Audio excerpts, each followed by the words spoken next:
Imagine this. You open your mailbox and find a plain, unmarked envelope, no return address.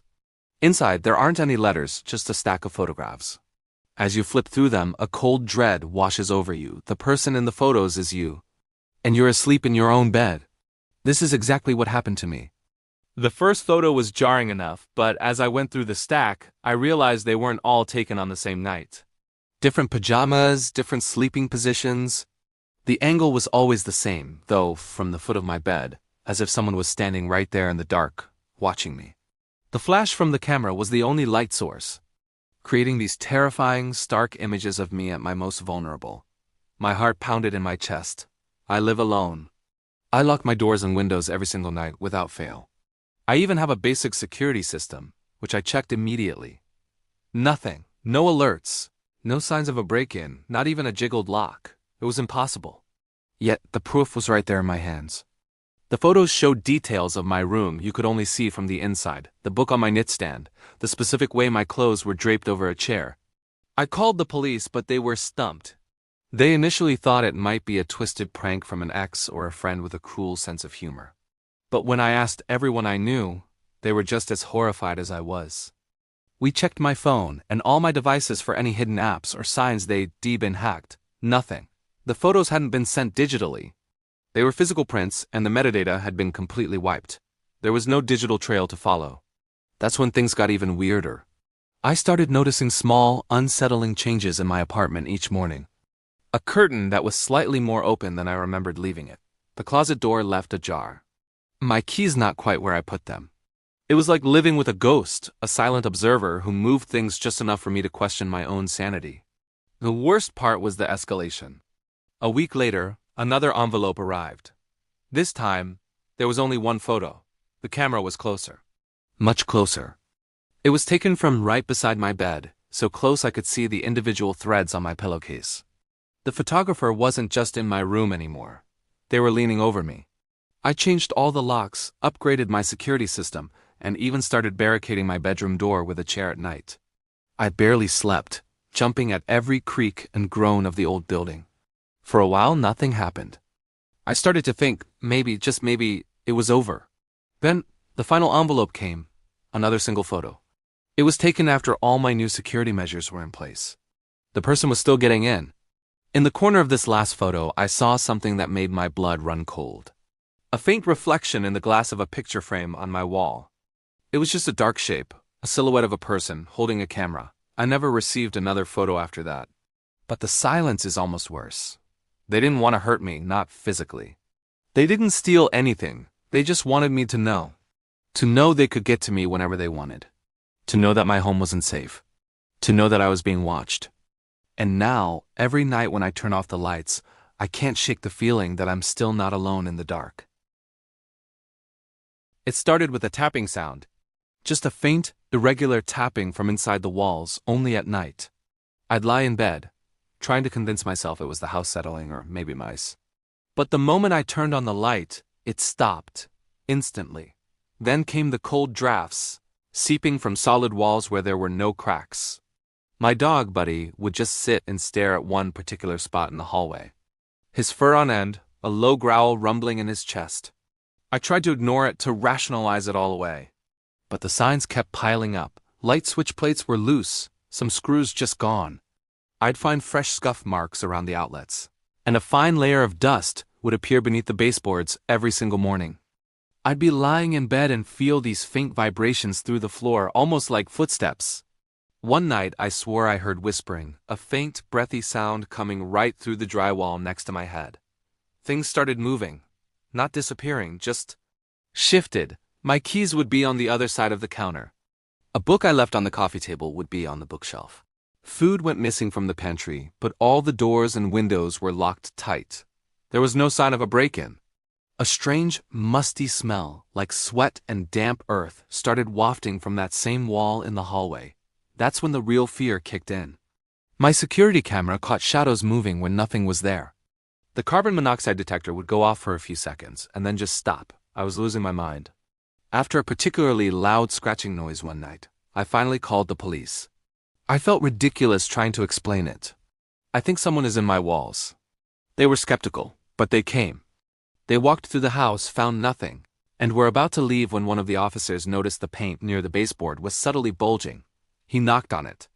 Instead of a solid thud, it was hollow. They brought in a thermal camera. And there it was. A human-shaped heat signature, nestled right between the studs. My blood ran cold. They cut into the drywall. And the smell that hit us was overwhelming. They pulled away the plaster and insulation to reveal a narrow, crude crawlspace that wasn't on any of my home's blueprints. And inside, fingerprints, all over the inner drywall. Smeared, smudged prints, as if someone had been crawling through the tight space for a very, very long time. There were partial handprints pressed into the surface, like someone bracing themselves as they moved. They found drag marks in the insulation, food wrappers, plastic bottles, and a makeshift bed. The person had even rerouted an air vent into their little nest. The police couldn't find a match for the prints in any database. They couldn't find how the person got in or out, but they were certain they had been entering from inside my own house. They told me this person had likely been living in my walls for months, listening to my every move, watching me through tiny holes I never noticed. They recommended I leave the house while they sealed everything up. They reinforced the walls, tore out the crawl space, and made sure there was no way anyone could ever get in there again. For weeks, there was silence. Blessed, wonderful silence. I finally started to feel safe again in my own home. Then, one morning, I was walking down the hallway and saw it. On the fresh coat of paint, right over where the hole used to be, was a single, perfect, new fingerprint. This person knew my schedule better than I did. It started small. I'd come home to find the coffee pot still warm, even though I'd been gone for hours. Or the shower would be foggy, like someone had just stepped out moments before I walked in. At first, I blamed my own forgetfulness. Maybe I'd left the coffee on? Maybe the fan wasn't working right? But things got weirder. There was never any forced entry. The doors were always locked, windows shut tight. Yet someone was definitely getting in. They only came when I was gone, and their timing was flawless. I'd missed them by minutes. One time I came home early because of a traffic detour, and as I turned onto my street, I heard footsteps inside suddenly stop. Dead silence. When I got in, everything was normal, except the air felt heavy, and the back door was unlocked, which I never do. Then the notes started appearing. Not threatening, but corrective. A sticky note on my calendar. You forgot your dentist appointment is at 2, not 3. Another on the fridge. You out of almond milk for tomorrow, a smoothie. They were right every single time. It was like living with a ghost who was also a hyper-organized personal assistant. The intruder knew things no one could possibly know. They knew my diet changes before I told a soul eating the exact low-carb snacks I'd just bought. They knew my workout schedule, folding my laundry differently on gym days versus rest days. Even my dog, a territorial German shepherd who barked at everything, was always calm. He never made a sound as if he knew the person. That was the part that truly terrified me. The intruder wasn't a stranger to my dog. Security cameras were useless. I installed them everywhere, but the footage was always clean. They knew the blind spots perfectly. The alarm system was just as pointless. It was only ever disabled on the specific days they came, never randomly. The logs showed it was disarmed with my code, minutes after I left. They anticipated my every move. They'd bring packages inside before I even got the delivery notification. They knew when I was sick before I did, leaving a bottle of water and medicine on my nightstand. On nights I had insomnia and barely slept, my bedroom was untouched. But on nights I slept deeply, I'd wake up to find a book moved or a drawer slightly ajar. My sleep tracker app confirmed its disturbances right around 3 a.m. every single time. This ghost rearranged my life. My digital calendar entries were shifted to reflect what I would actually do, not what I had planned. On days I felt completely overwhelmed, I'd come home to a clean house. They adjusted the thermostat for weather changes that hadn't happened yet and restocked groceries for meals I hadn't even thought of making.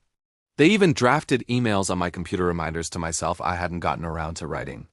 The only time they didn't show up was when my plans were completely spontaneous. If I decided to leave work early on a whim or go on an impromptu road trip, the house would remain untouched. They only operated on routine, on predictability, so I decided to test it. I started breaking my own patterns. I took different routes home, went to the gym at odd hours, and ate dinner at random times. For a week, I lived in chaos.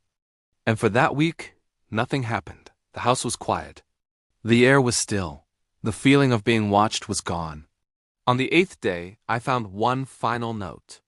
It was on my pillow, written in the same neat handwriting. It just said 2 words. "You're becoming unpredictable," and then they were gone. I never saw another sign of them again. I still don't know who it was or how they knew everything. Was it a stalker, a ghost, or something far, far stranger? I've moved since then, but I'll never forget the feeling of being a guest in my own life. Thanks for listening, and remember to stay safe out there. Have you ever woken up and felt like something was off? Not a big, dramatic change, but a subtle shift in the air? That's how it started for me. It began with my car keys. I always left them on the hook by the door, but one morning, they were sitting neatly on the kitchen counter, right next to the coffee maker. I figured I was just tired, maybe a little stressed from work. I shrugged it off. Then it happened again.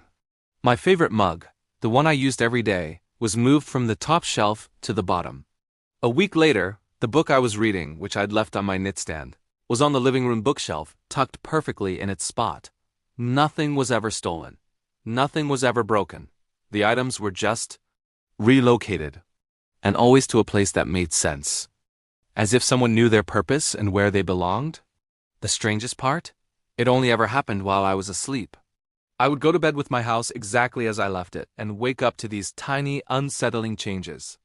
I started to question my own sanity. Was I sleepwalking? I'd never done it before, but what other explanation was there? I even blamed my cat for a while, but how could she move a heavy book or open a kitchen cabinet? I started doing little tests. I'd take pictures of a room before bed. The next morning, I'd compare them. The remote control would be on a different cushion. A decorative pillow would be flipped over. The changes were so small, so insignificant, that telling anyone would have made me sound crazy. But the patterns were undeniable. It was always the same types of items, in the same rooms, at the same times. My anxiety began to build. I double-checked the locks every night. I bought new deadbolts. I'd wake up in the morning and find every door and window still securely fastened. There were never any signs of forced entry. I felt a growing dread, a chilling sense that I wasn't alone. The feeling of being watched crept in, but it was a very specific feeling. I only felt it when I was about to fall asleep. It was like a weight in the room, a silent presence waiting for me to close my eyes. Desperate, I installed security cameras. I put one in the living room and one in the kitchen. I watched the footage for hours, fast-forwarding through the long, quiet nights. Nothing. The cameras showed an empty, still house. The motion sensors never went off. Yet, the next morning, my reading glasses would be moved from the coffee table to the desk in my study. It felt impossible, like a ghost was playing a slow, methodical game with me. The rearrangements started to become more personal. A photo of my parents, which always faced the door, was turned to face my bed. The clothes I'd laid out for the next day were folded and put back in the drawer. It was no longer just about moving things. It felt intentional, like a message was being sent. It felt like whatever was doing this knew me. They knew my habits, my routines, my home. They knew when I was most vulnerable. One night, I woke up with a jolt. I don't know why. The room was dark and silent, but the air felt heavy, charged. I lay perfectly still, my heart pounding in my chest. I couldn't see anything, but I knew I wasn't alone. The feeling of being watched was overwhelming, suffocating. I didn't dare move, I just waited for the sun to rise. The final straw came the next morning. On my bathroom mirror, written in the steam from my shower, was a single word. Hello? That's when I finally understood. This wasn't a prank, it wasn't a ghost. Someone had been in my house, not just breaking in, but living there. Hiding in the walls, in the attic, somewhere I'd never think to look. They were watching me sleep, learning my life, and making my home their own. The most terrifying part wasn't that they were moving things. It was that they knew me intimately, and I had been sleeping just a few feet away from them, every single night. I packed a bag and left that day. I never went back. I still have nightmares about what could have happened if I'd woken up at the wrong time. Have you ever had a secret so well kept, you thought it was impossible for anyone else to know? I did. It was the hiding spot for my spare key.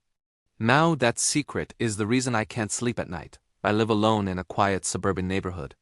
For years, I kept a spare key hidden under a loose stone in my backyard garden, a spot I thought was clever and completely invisible.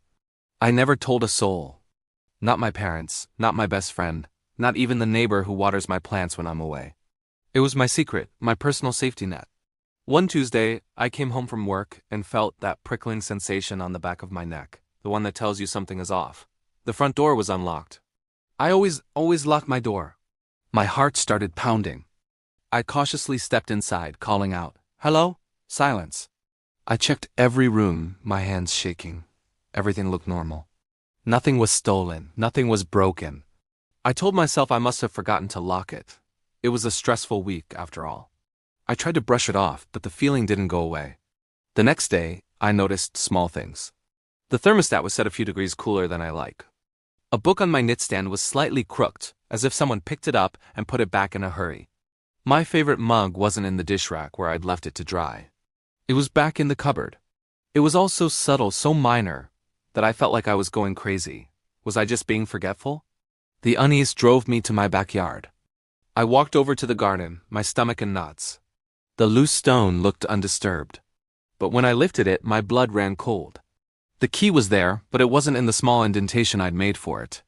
It was sitting a few inches to the side, on top of some freshly disturbed dirt. It was as if someone had used it and put it back, but didn't know its exact original position. And the key itself felt warm, as if it had been in someone's hand just moments ago. That's when true panic set in. There was no forced entry. My security camera footage showed the front door opening and closing while I was at work, but the person was always just out of frame, cleverly avoiding the camera's angle. They knew where to stand. They knew my schedule. They knew where my key was. They didn't steal my TV or my laptop. They didn't even take the cash I had on my dresser. Instead, they moved things. A bottle of water from the fridge was on the counter. The soap in my bathroom was wet. They opened drawers but closed them neatly. It wasn't a robbery. It was a violation. They weren't there to take my things. They were there to let me know they could. They could get into my private space whenever they wanted. I called the police, but there was little they could do. No broken locks, no fingerprints, no suspect. My neighbors saw nothing. The locksmith confirmed my locks hadn't been picked. Every spare key was accounted for. This person knew my secret without me ever telling them. They must have been watching me for who knows how long. The most terrifying part isn't what they did inside my home. It's how they got in. That hidden key was my secret. It represented my private sense of security. Now it's a symbol of my vulnerability. I've since changed all the locks and installed more cameras. But that doesn't erase the feeling of being watched. I lie awake at night, listening to every creak in the house, wondering if they're coming back. The thought that someone out there holds a piece of knowledge about you that they should not have is a unique and chilling kind of terror. They didn't just break into my house, they broke into my mind. And that's a door I can never lock again. I want to share a story that still sends a shiver down my spine every time I think about it. It's the story of the night my own bedroom became a cage. Imagine this. You live completely alone. No roommates, no pets, not even a history of sleepwalking. Your house is your sanctuary. One night, I went to sleep just like any other, but what I woke up to was a nightmare I couldn't escape. It was still dark outside when something jolted me awake. I'm not sure what it was, a sound, a feeling, but my eyes snapped open. I needed to use the bathroom, so I grudgingly swung my legs out of bed and stumbled toward the door. I turned the knob, and nothing happened. It was locked. That's odd, I thought. My bedroom door doesn't even have a lock on the inside. I tried again, pushing with my shoulder. The door wouldn't budge. Panic started to creep in as a horrifying realization washed over me. The lock was on the outside. There was absolutely no way for me to have locked it from in here. My heart started hammering against my ribs. "Hello?" I called out, my voice trembling. "Is anyone there?" The only answer was a deep, unnerving silence. The kind of silence that feels heavy, like it's pressing in on you from all sides. My house, which had always felt so safe, now felt alien and threatening. I grabbed my phone from the nightstand. The screen glowed, showing it was just after 3 a.m. No missed calls, no texts, no alerts. Just the silent, empty screen staring back at me. It was in that moment, in that suffocating silence, that I heard it. A faint, almost imperceptible sound. A soft shuffle, like fabric brushing against the wall, coming from somewhere else in the house. Someone was in my home, and they had locked me in my room. The thought was so terrifying I almost couldn't breathe. I stopped calling out, realizing that would only confirm I was awake. I held my breath, listening, but the sound didn't come again. Was I imagining it? Was I still dreaming? I had to get out. My mind raced through options. The window? I was on the second floor, a dangerous jump. The only way out was through that door. Adrenaline surged through me, replacing the fear with a desperate need to escape. I threw my entire body against the door, again and again. It felt like an eternity, each impact jarring my bones, the wood groaning in protest. Finally, with a loud crack, the frame splintered and the door flew open. I burst out into the hallway, my eyes wide, scanning the darkness. The house was pitch black. Every light was off, just as I'd left them before going to bed. The eerie silence was back. I crept through my own home like a trespasser, my heart in my throat. I checked the living room, the kitchen. Nothing seemed out of place. Then I got to the front door. It was unlocked. My blood ran cold. I rushed to the back door in the kitchen. Unlocked, too. Someone had been inside, had walked freely through my house while I slept, and then had left just as quietly, leaving the doors open behind them. The police came, but they couldn't find any signs of forced entry. Nothing was stolen. Nothing was disturbed. It was as if a ghost had passed through, but this wasn't a ghost. This was a person who had been in my home, watching me. They had stood outside my bedroom door, turned the lock, and trapped me inside.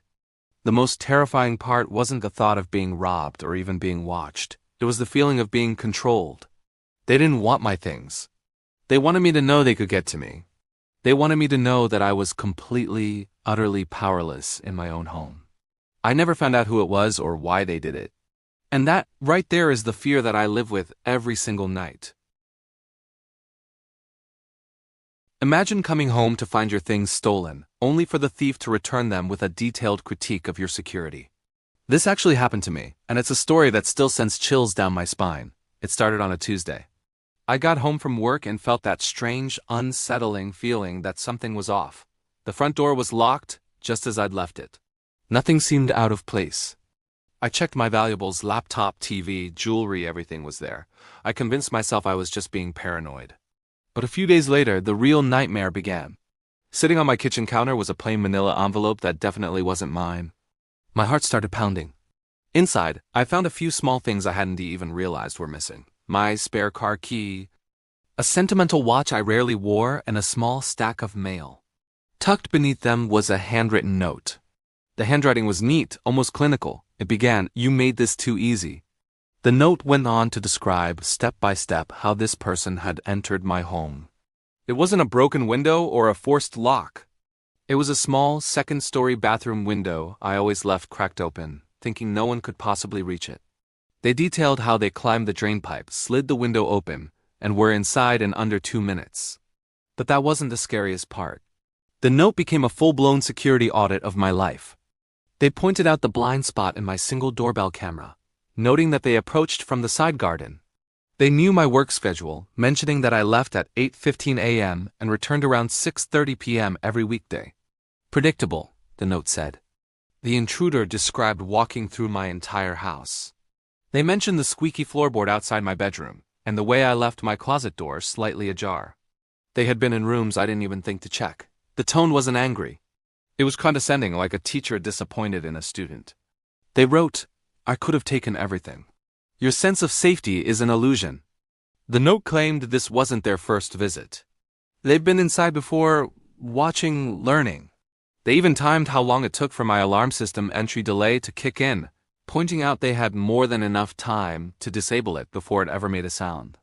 This person knew my home better than I did. Then I read the line that made my blood run cold. "I returned your things as a courtesy. Consider this a free consultation. The next person might not be so polite." At the bottom of the note was a list of suggestions. Reinforce the latch on the back door. Move your camera to cover the side approach. And for God's sake, lock your bathroom window. As I stood there, trembling, I started noticing little things. A smudge on the window pane of that bathroom window. A slight scratch on the doorframe of the spare room. Had they tried other ways in before? The most terrifying part wasn't what they took. It was what they left behind. A profound and unshakable feeling of being watched. They hadn't just stolen my things. They had stolen my sense of security. I followed every piece of their advice. I installed new locks, more cameras, and an instant trigger alarm system. But even now, I can't shake the feeling that this was all just a game to them. The note ended with a final, chilling sentence. "I'll be watching to see if you learn." And sometimes late at night, when I hear a floorboard creak, I wonder if they've come back to check on my progress. My security system kept telling me something was moving inside my house, but it never saw anyone come in. This is the true story of what it recorded. It all started after a minor break-in scare. Nothing was taken, but it spooked me enough to install a full security system, cameras everywhere, inside and out. For the first few weeks, it was quiet. Then, the alerts began. Motion detected in the living room. Motion in the kitchen. Motion in the upstairs hallway. Always inside. I checked the footage, my heart pounding, but there was never anyone there. The weirdest part? The system never logged a door or window opening. Not once. I checked the exterior cameras. No one approaching, no shadows, no cars, nothing. It was as if whatever was triggering the alerts was just appearing inside. The alerts had a pattern. They clustered between 2 and 4 in the morning. Night after night, my phone would buzz with notifications. I'd pull up the recordings, and that's when the real horror began. The footage was subtle. One frame, the dining room chair would be tucked in. The next, it was pulled out slightly. A door I knew I had closed would be ajar. Lights would flicker on and then off, but you'd never see a hand touch the switch. I have no pets. I had an HVAC specialist check for drafts. Nothing. The system logs showed sensitivity was normal. The timestamps proved there were no gaps in the recording. What the cameras did capture was impossible. Instead of seeing an object being moved, the footage would show it just wobbling, like it was vibrating on its own. The motion alerts would map a path through the house, but the path made no sense. It went straight through walls and closed doors. One night, an infrared camera picked up a sudden temperature drop in the hallway, but there was no corresponding heat signature. No person, no animal. Just a cold spot moving, then came the shadow. It appeared in one alert, cast on the far wall of my bedroom. It didn't match a human shape, and even stranger, it moved against the direction of the light from the hallway. I called the security company, convinced the system was broken. They ran remote diagnostics and even sent a technician out. Their conclusion? The system was working perfectly. The firmware was up to date, the alerts were real, the activity started getting worse. The faint floorboard creaks the audio picked up became more frequent. The alerts, once only at night, started happening during the day. One afternoon, I was sitting on my couch, watching the live feed on my tablet just to feel some sense of control. The app showed the little red motion icon flashing for the camera in the very room I was sitting in. I looked around, nothing, I was completely alone. But the icon stayed active, flagging lingering motion, right where I was. During these events, the camera batteries would drain at an alarming rate. I finally called the police. They were sympathetic but found no evidence of a break-in. They reviewed the footage and suggested it was just environmental interference, but couldn't explain what kind. I decided to test a theory. I spent a night at a friend's house.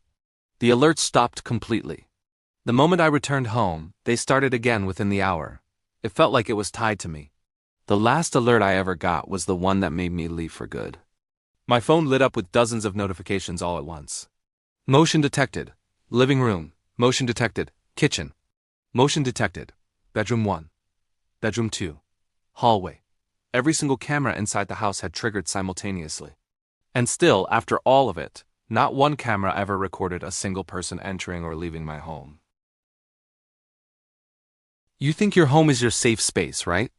You lock your doors, you close your windows. But what if the danger isn't trying to get in? What if it's already inside? It all started so small, I almost convinced myself I was going crazy. A carton of milk from the fridge, half empty when I knew I'd just bought it. A handful of loose change gone from the jar on my dresser. Then my favorite hoodie, the one I always leave on the back of my chair, just vanished. I'd tear the house apart looking for these things, only to find them days later, back in their original spots. It was a subtle, unsettling gaslighting that made me question my own sanity. I started leaving little traps, a single hair taped across my closet door, a book placed at a specific angle. They were always disturbed. The nights were the worst. That's when the sounds would start. A floorboard creaking upstairs when I was downstairs watching TV. Faint, whisper-soft breathing that seemed to come from just outside my bedroom door. I'd hold my own breath, straining to listen, my heart hammering against my ribs, until the silence became even more terrifying than the sound itself. I told myself it was just the house settling, an old radiator, anything to keep the panic at bay. But deep down, I knew something was terribly wrong. I felt a constant, prickling sensation of being watched, even when I was completely alone. One morning, I woke up and my bedroom door was locked. From the outside. That's when pure, ice-cold terror finally washed over me. I wasn't going crazy. Someone was in my house playing a twisted game with me. I called the police, my voice trembling so hard I could barely speak. They did a thorough search. They found nothing. No broken windows, no forced locks. They were polite, but I could see the skepticism in their eyes. They'd probably thought I was just a paranoid woman living alone. They suggested I get a dog or install a security system. I bought 3 deadbolts for every door and invested in a top-of-the-line camera system. For a few weeks, there was peace. The sounds stopped. Nothing went missing. I started to breathe again, thinking maybe, just maybe, it was all in my head after all. Then I got a notification from the security app on my phone while I was at work. Motion detected in the living room. I pulled up the live feed, my hands shaking. The camera was pointing at the ceiling. It had been manually tilted upward. My blood ran cold. They knew about the cameras. They were just hiding from them. That night, I couldn't sleep. I sat in my car across the street, just watching my own house, too terrified to go inside. The police agreed to do another, more extensive search. This time they brought a K9 unit. They went through every room, every closet. Nothing. Just as they were about to leave, one of the officers noticed something. A small scuff mark on the ceiling of my bedroom closet. He pushed on the panel. It led to a tiny, cramped attic crawlspace I didn't even know existed. That's where they found it. A makeshift bed of old blankets, empty food wrappers, bottles of water, and a small pile of my things. My missing hoodie, a photo of me from my wallet, a lock of my hair. They found fingerprints but no matches in any database. The police believe someone had been living in my attic for months, coming down into my home when I was asleep or at work. Watching me. They had been moving through the walls, using the crawl spaces to navigate the house without ever being seen. The scariest part? We never found out who it was. They were never caught. They could be anywhere. Sometimes I still feel like I'm being watched. And I've learned a terrifying lesson. You're never truly safe, not even in your own home. Thanks for listening. Don't forget to like and subscribe for more stories. Stay safe out there.